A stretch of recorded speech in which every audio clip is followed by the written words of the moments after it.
TV on Netflix. Sullivan's Crossing, FYI.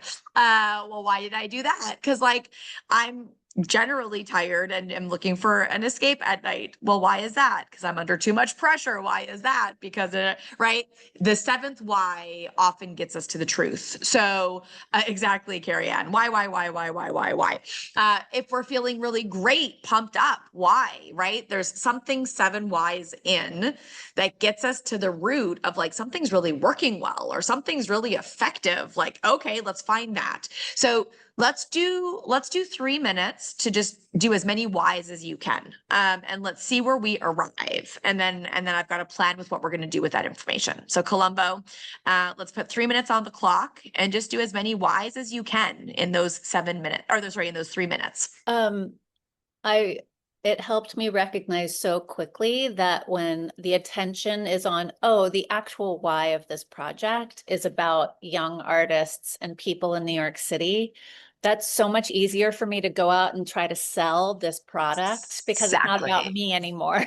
Exact. Oh my God, that's so helpful too, right? Because I do think I believe a lot of our angst comes when we're thinking about ourselves. When we think about the ideal client we're serving and the work we're doing and just get really practical, how do I talk about this and connect with the right things and get the right things done? The energy moves away from it, right? And then it's just about doing the thing. That's great. Anything else that anyone wants to come off mute and say? I'm reading all the things in chat, which are beautiful. Go ahead, Carrie Ann. Mine is like a vicious circle.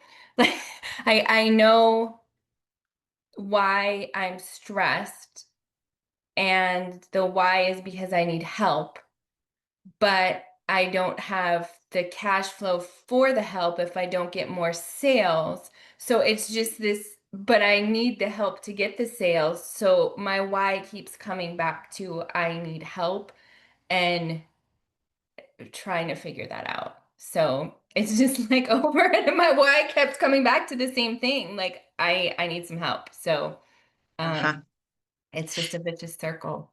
Yes. And I need help can come in all sorts of creative ways. So we're going to play with that. Okay. But what you're describing, Karen, is exact cash flow capacity catch 22, right? The whole premise that all of this is based on. I need more time to make more money. I need more money to make more time. What do I need to grow my business? Time and money. I don't have enough time and money. Right. And the instinct when we're in that is to go into action frenzy or planning paralysis. And then we go through the stages of stuck. Stuck stage 1, I'm too busy. Stuck stage 2, I'm overwhelmed. Stuck stage 3, I've lost my passion. Stuck stage 4, I want to quit. So you're exactly in the loop. Which is still very frustrating, but maybe there's some comfort in knowing that's exactly the loop we all struggle with. So you're not alone and we can solve it. But what I want you to take away is I need help. That is a powerful thing that we're going to come back to. Okay. Okay. We've got insights into internal motivation, sometimes inspiring, sometimes pressure inducing. We've got insights into the circles we operate in. We're uncovering the cash flow capacity catch 22, which is exactly the problem we're trying to solve with silver. We've got this powerful statement, I need help. We've got clarity that it's not about us, it's about the work we do and who we do it for, and that shifts the energy around it. I'm seeing what you wrote, Mahalia, and I just want to make sure that I acknowledge it. It's a very honest share, which I very, very much appreciate. And you are definitely not alone in this balancing of personal health, family pressure, money pressure, shifts in government, shifts in the economy, stress in all the systems. So I just want to acknowledge like stressed and sad and pushing forward. So I want to play with the idea of and today, the word and, because all of those things are true. And I think we need to live in reality, which is that they're not going to go away anytime soon. And so what do we do when that's the case? How do we keep pushing forward and be sad and be stressed and live in systems of absolute mania and injustice? Okay. Anything else Beata celebrating, passing a sale, right? Like, I love this example that Beata just gave us. It has nothing to do with her business. She went and did a thing. She accomplished something. She's sailing. I love that. Feeling confident and in control. I see exactly the actions I took to get there. We can take, this is an amazing example. We can get, if our businesses are stressing us the F out right now, we all need to go do something full of joy. We need to go do something that is beautiful and let that, we'll use the sailing analogy, right? Like be the wind in our sails. Because if we believe in justice, it's not a good time in the world for justice. If we, want to build our businesses, it's a funky time in the economy. If we want things to be easy and fun and simple, they're not going to be probably.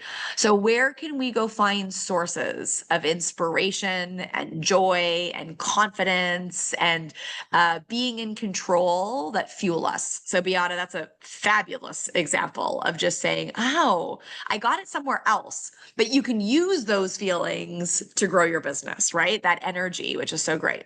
What I think we want to play with today. Tell me how this feels for you guys. I want to play with the relationship, the ands, taking all of what you guys have shared as our inspiration between feelings, financials, behaviors, and personal. And what I mean by that is, a couple of you guys referenced it, and Chandra, your example of, decluttering the house because actually your business is okay, but you were feeling stressed and overwhelmed all the time. And it was actually nothing to do with your business. It was that things were overwhelming, in your space. So what I just want you guys to quickly jot down is the feelings you're feeling. We already articulated them. So, what is going on with your feelings? Okay. How are you feeling? Feelings matter, but they're not the whole story. So then I want us to do a quick check-in on financials, right? What is your progress to your sales goals? Okay, good, bad, happy, or sad.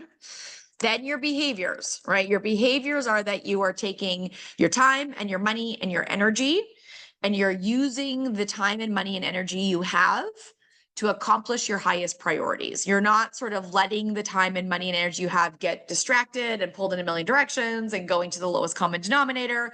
You're not making bad choices like watching Sullivan's Crossing until 1:30 in the morning last night for no good reason because it's so terrible. It's so bad. It's the writing is terrible. The acting is terrible. There's no good reason for it. But are your actions, are your behaviors focused, aligned, or, scattered? And then on the personal front, because I want to note that there's so many elements where the updates you guys got to in your whys were actually personal realizations, right? I decluttered my house. I feel better. I got certified in sailing. I feel empowered. I feel clarity that, I want to leave a legacy for my kids.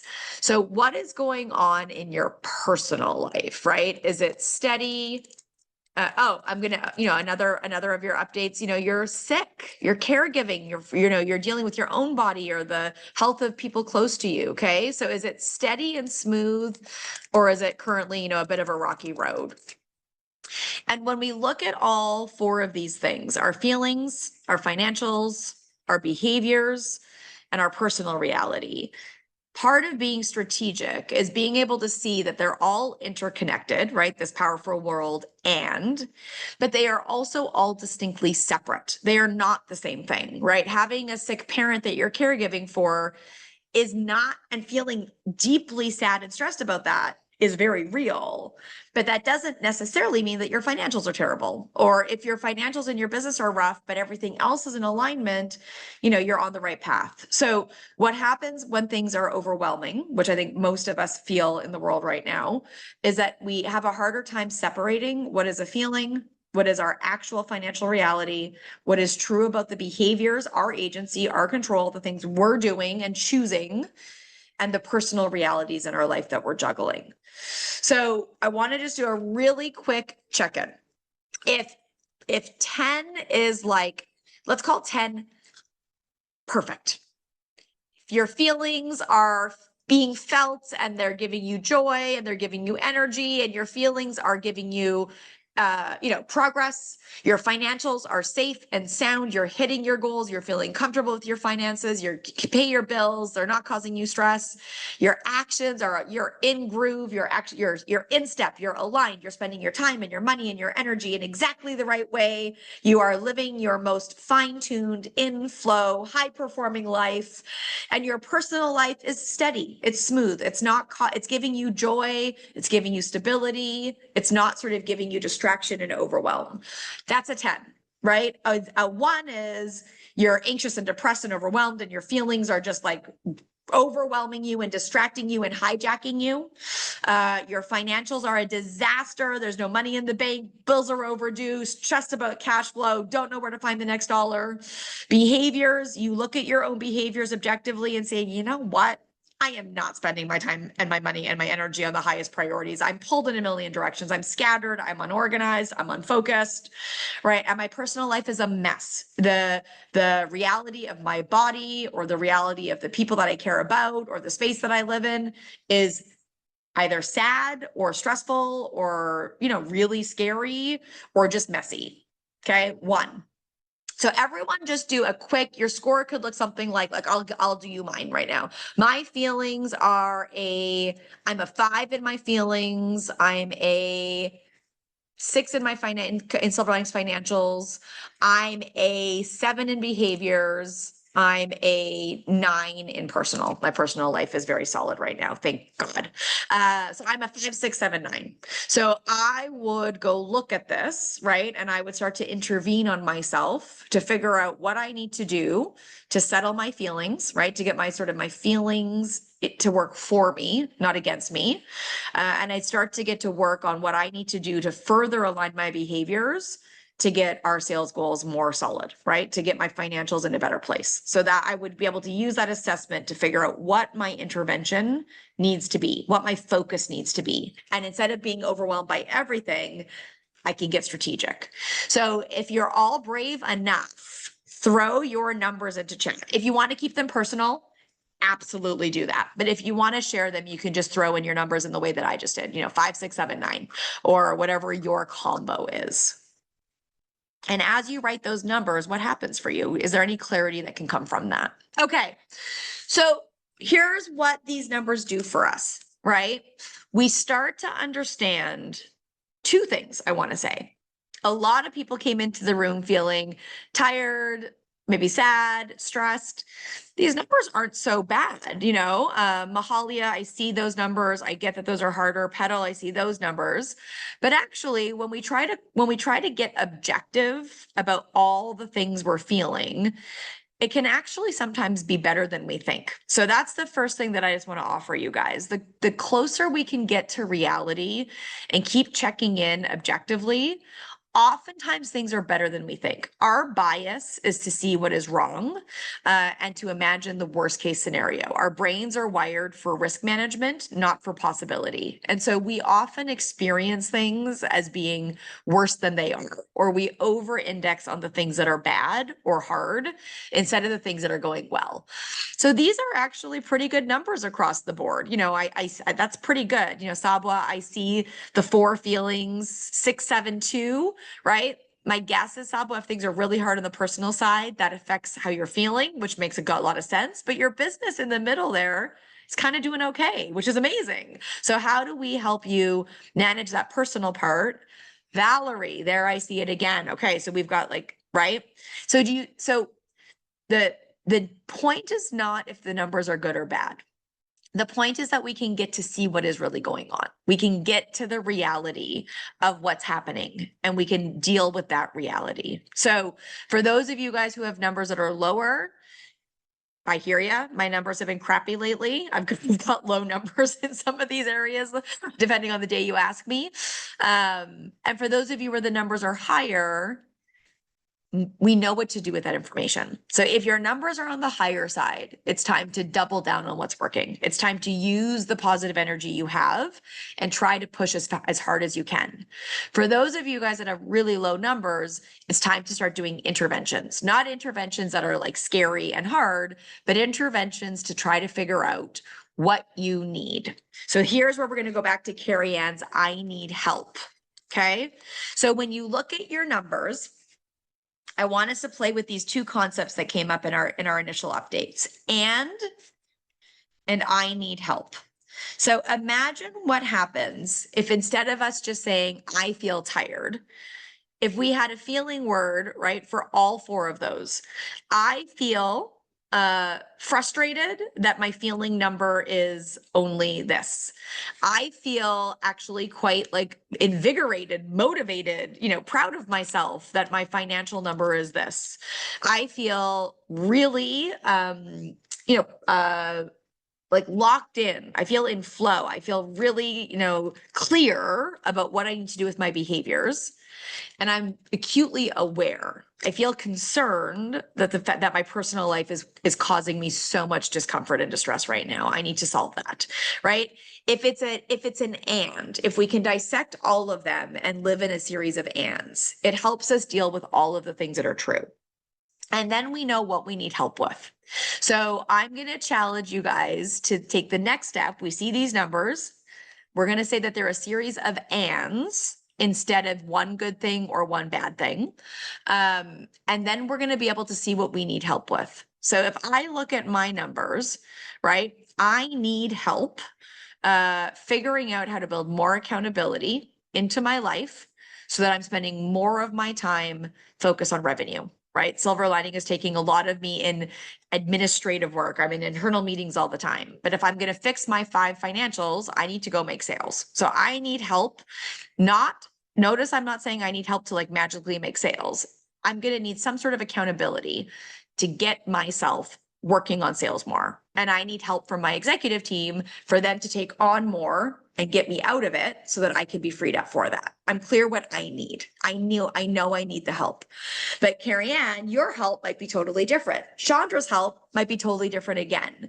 So look at your lowest number and write out what you really need help with. What do you really need help with? Because maybe Carrie Ann really does need more money and more time, but probably there's something more clear, more practical, more true if we look at that lowest number and we figure out what we need to do to solve our lowest number. So I need help with accountability and I need help from my executive team. Those are to get me out of day-to-day internal stuff. Those are my 2 things I know I need to get my lowest number higher. What do you need? And either write it for yourself or write it into chat if you're comfortable, but look at your lowest number. What help do you need? Can I ask a question? Is it okay? Please. So, my timeline has been accelerated for the project that I work on with the government because of decisions that were made in 2024 because I was a minority woman-owned business. So I've been given an accelerated timeline of 24 months to produce the same results in 90 days. So what I'm trying to do is in my behavior, not have the limiting belief that things take a lot of time, that things are going to be hard, that the struggle, the hustle, and all those things, which is my natural place of scarcity, fear, lack, all those things. So any feedback from a behavioral standpoint on how to rewire, rewrite, reset my expectations that this is possible, not impossible. Okay. Yes. I have so many things to say about this. So, I think, so 3 things. I'll explain each. Ideal and real is the first little category. How, not if. And then I'm going to start with contextualizing reality. So like contextualization. So I am an optimist. I believe that everything is possible, that we're going to change the global economy one small business at a time. I have an ideal state for how we live. I believe in a world where every human body has equal dignity, regardless of where it was born and what color it is and how it chooses to identify. Like I have an ideal vision for the world. And I am a realist. We are not there right now, right? It is going to take lifetimes to accomplish the mission I have. It is going to have to be work that lives beyond me. In some ways, we're going backwards instead of forwards. And so there is I think there's like a magical ability that is just ability to live with truth, to see an ideal state of what we want and what we want to be true, and to also be able to acknowledge what is real. So from a behavior point of view, like the whole world of motivational speakers and just get past your limiting beliefs, there's some merit to that. But the danger of that is that we don't actually live in reality. And so we can't design solutions that are realistic. So in an ideal world, building a small business would be easy. In an ideal world, all of the barriers that have become true in the American government would not be hindering to us. But the reality is that it is hard to grow a small business, and the reality is that things got really complicated in America in the last year. And so that doesn't mean it has to be bad, though. So when we're looking at ideal versus real, it is okay to acknowledge that it's very hard to grow a small business. I don't think that's a limiting belief. I think that's a fact.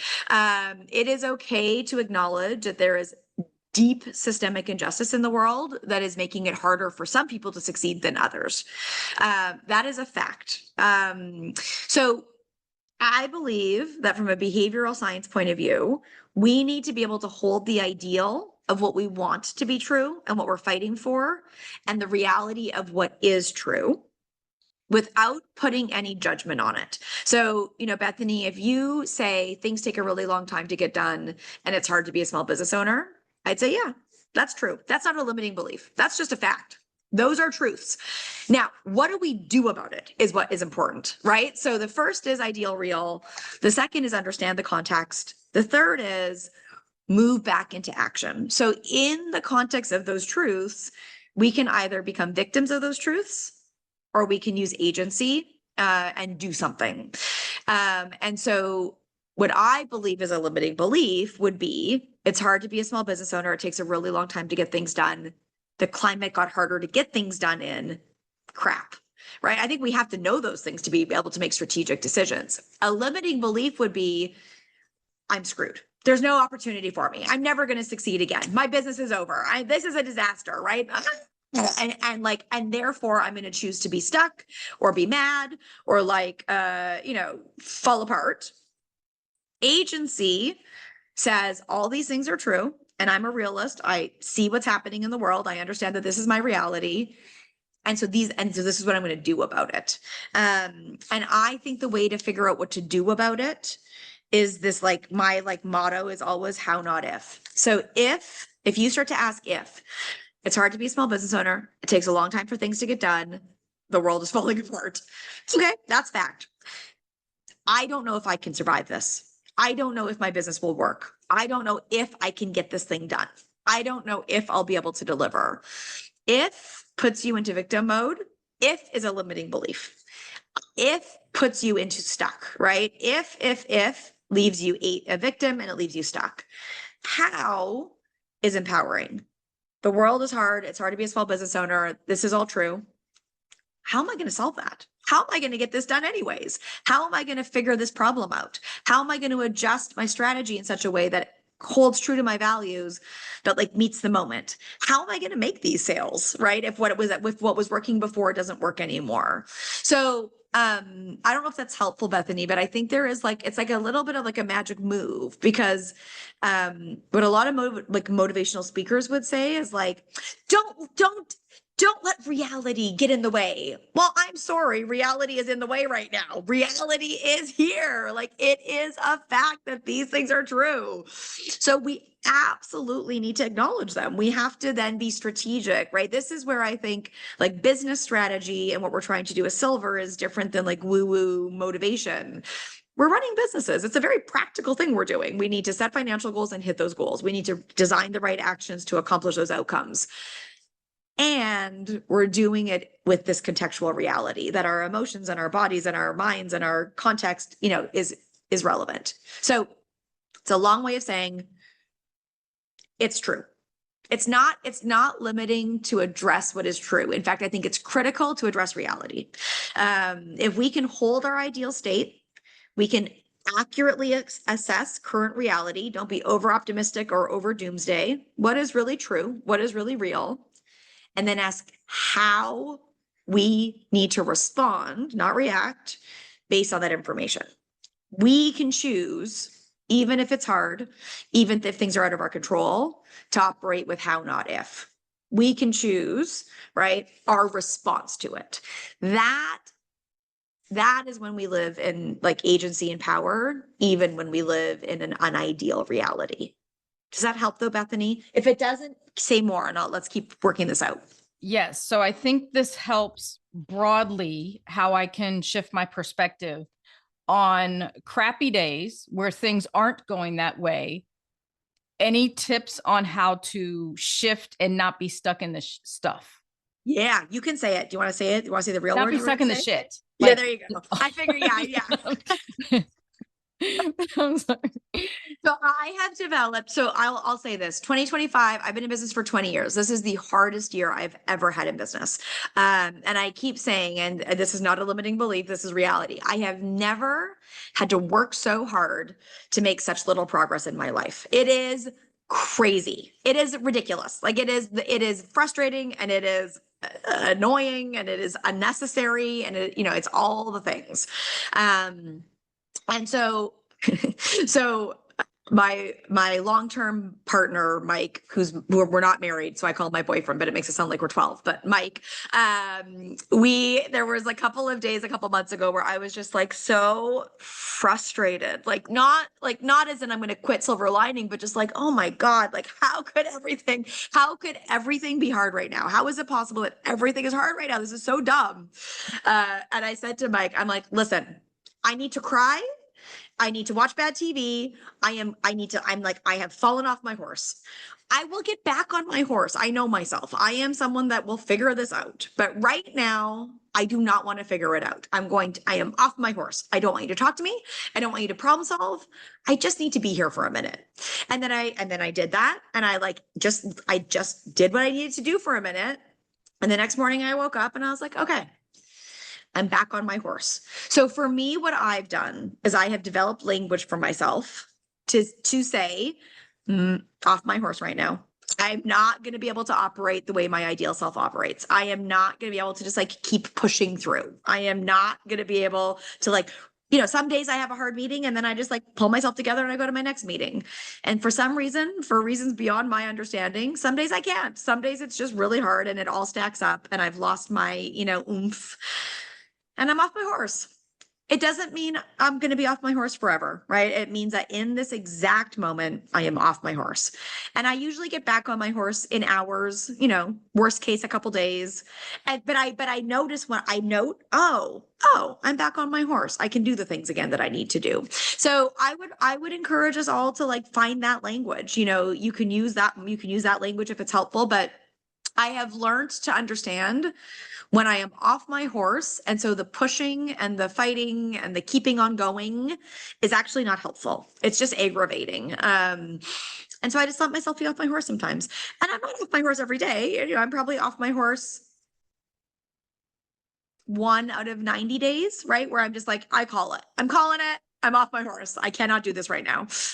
And then I get back on my horse. So, yeah, Della, that horse is busy this year. 2025, that horse is trotting. It is trotting this year. But I don't know if that's helpful, Bethany, but I think it is just a real acknowledgement of today's not a good day. Another day will be a good day, but it is not today. Okay. Thank you. This is very, very helpful. Thank you. Pleasure. By the way, it is a really good idea when you're off your horse to turn your computer off. You are doing yourself absolutely no good trying to work through that state. Go to a movie, do something that nourishes you. Go for a swim. I don't know, whatever the thing is that maybe just gives you comfort. Don't go try to you don't have to go do a big workout. You don't have to go achieve something.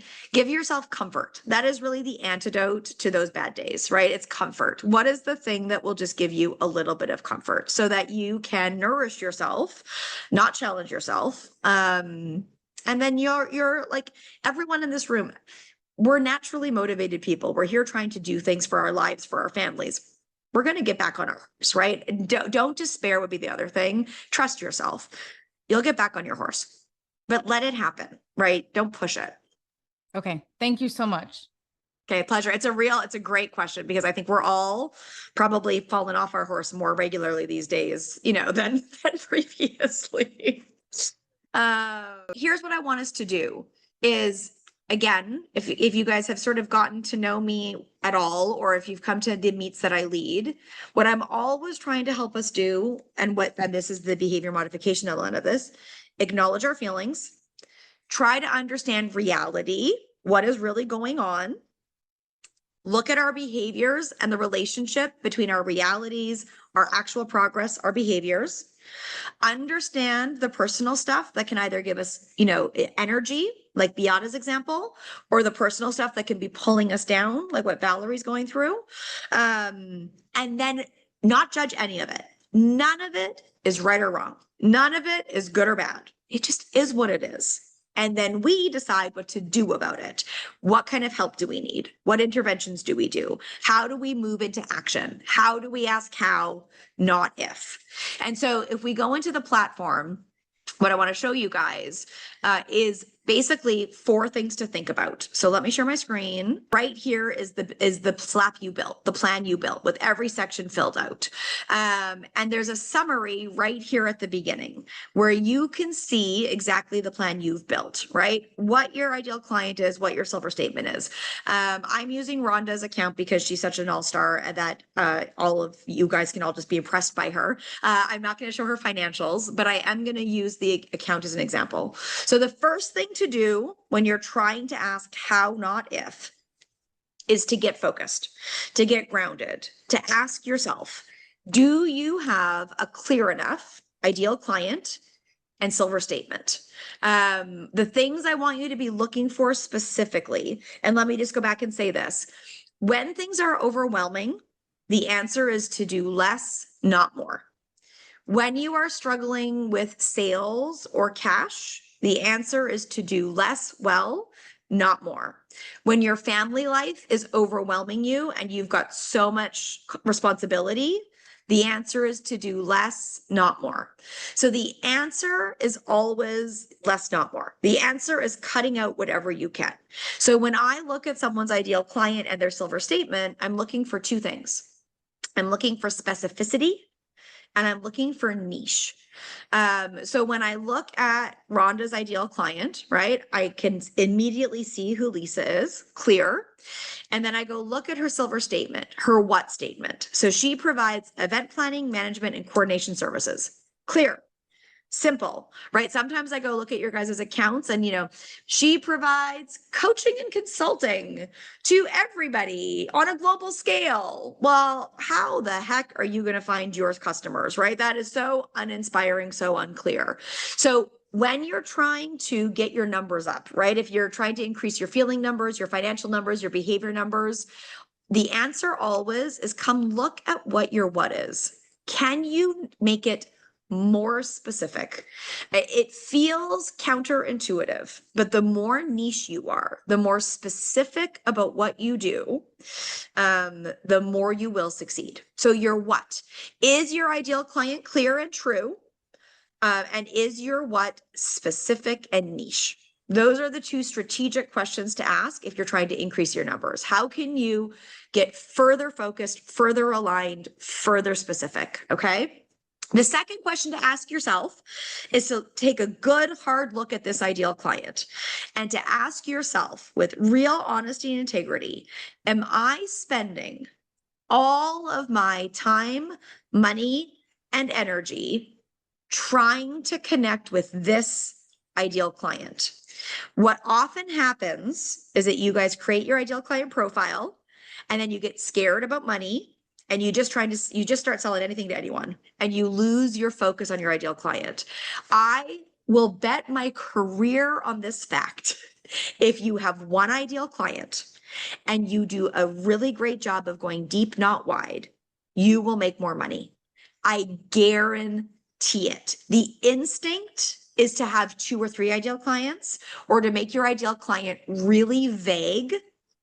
And I am guaranteeing you, it means you will waste time and money and energy trying to be too many things to too many people. So is your what specific? If I went and read your plan and I read your what statement, would I know exactly what you do? And would it be niche and specific to what you are uniquely suited to deliver to the world. And if I went and looked at every single action in your action plan and I compared it to your ideal client, would I be able to say, oh yeah, those are the absolute best uses of the time and the money and the energy you have to connect with that one ideal client? Or are you connecting with all sorts of people, scattering your time and energy and money all over the place, going wide, not deep? So the answer when we want to increase our numbers, right? Feeling numbers, financial numbers, behavior numbers, personal numbers, specificity, clarity of your plan, one ideal client, clear what, and absolute relentless focus on those things. Okay.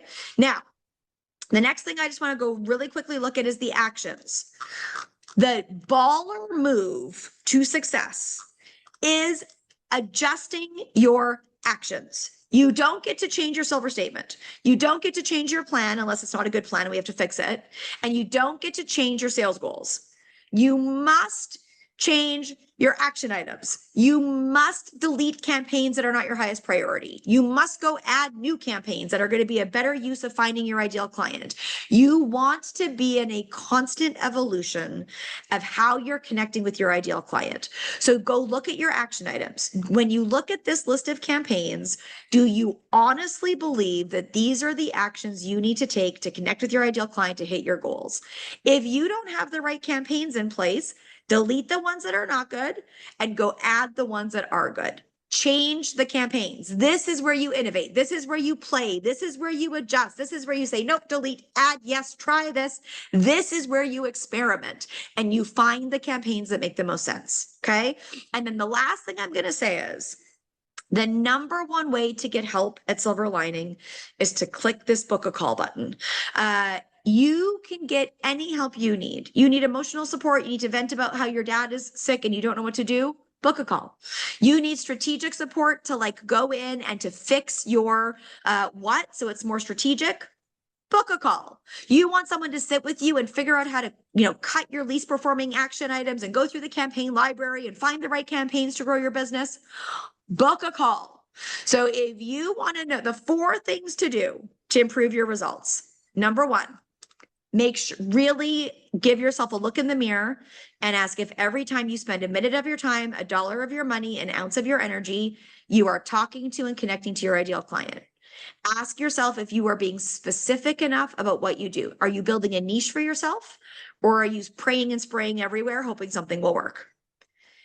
Look at your action campaigns. Do you have the right campaigns? Do you need to delete any? Do you need to try new ones? Do you need to build new ones? And if you need support on any of these things, have you booked a call to get the support you need? Those are the 4 things that if you just keep looping through those 4 things over and over and over again, am I focused on my ideal client only? Is my what clean and clear and simple? Am I getting better and better at being niche at what I do, so good at what I do, so clear that people start to know me for it? Am I adjusting my actions constantly in pursuit of my sales? And am I calling and asking for help when I need it? Am I booking a call, talking to someone who can help me figure out whatever I'm stuck on? I don't want to say that, I do not want to say that growing a business is easy.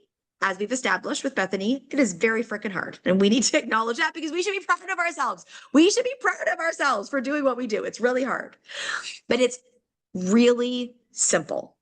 It really is simple. Are you focused and clear on your plan? Are you aligning your actions constantly and adjusting and optimizing your actions? And are you asking for help when you need it? I need help. Think of the thing that you wrote, I need help with. Are you getting it? Are you asking for help? That's it. There's no formula for success, but those are patterns of behavior that have high correlation to success. Okay. Michelle, how do we know if this is really our ideal client? Can I show you something? Actually, I'm just going to show you really fast and then we'll wrap because I know we're over. You don't know if this is your ideal client, go into your plan section in Silver, click on this ideal client tab and go through the section again. Watch the video, re-enter your answers, basically follow that section of the plan. Or if you just want like the quickest possible thing, just come in and watch this training video that I did. But I'm a really big believer. Go back in and optimize your ideal client in the software. The reason we put plan into like the main section is so that you can go back and you can rewatch videos. You can remind yourself of choices you made in your plan, but start there. And then Michelle, if you feel like you need more help to really get that right, book a call. Book a call, book a call, book a call. And Michelle, we'd love to get on a call with you and work through your ideal client and really make sure you've got it right. But remember, your ideal client has 4 things in common. They pay you willingly. They value your products or services. You enjoy working with them. They refer others to you. That's what makes them an ideal client. So you're looking for patterns in your current ideal clients with those 4 things in common. And you're building a profile of your ideal client based on those 4 things. The big thing is go into action. The big thing is, I challenge you, go look at your what, go look at your who, your ideal client, go look at your actions, identify what you need help with, and book a call. That's the move. Okay, so 4 things. 4 things. 1, review your what. Can it be more specific? If so, update it. 2, review your ideal client. Are you spending every dollar, minute, and ounce of energy connecting with them and only them?